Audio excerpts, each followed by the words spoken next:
سلامونه ستړي مشر پام وکړئ د مهال مهمو خبرونو ته. منظور پښتون وایي سبا د اپریل میاشتې پر 15مه به په چمن کې د افغان کډوالو د جبري او ظالمانه ویستلو په تړاو لاریون وي.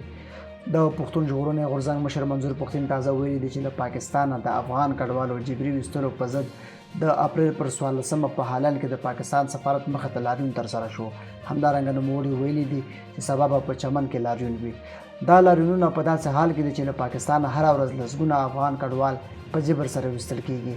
په پاکستان کې افغان کډوال د پاکستاني پولیسو لخوا د ظالمانه چلند سره مخ دي.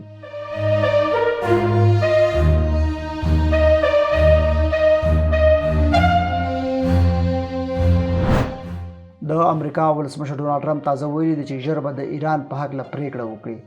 نوموړي دا خبره له هغه وروسته کوي چې پرشنبه په عمان کې د ایران او امریکا ترمنځ خبرې د دواړو چارواکو مثبتې او رغنده وبلل شوې او توافق وشو چې روانه اونۍ به دا خبرې بیا کیږي. ټرمپ ګواښ کړی و چې که د ایران اتومي پروګرام درولو خبرې بې پایلې شي ښایي پوځي اقدام وکړي. خو د امریکا ختیځ وخت سره سم پر یکشنبه نوموړي په ایروفورس 1 الوتکه کې له خبریالانو سره په مرکه کې وویل د ایران په هکله له خپلو سلاکارانو سره غږېدلی دی او ژر به پریکړه وکړي. ټرمپ د دې موضوع په اړه نور جزئیات نه دي شریک کړي.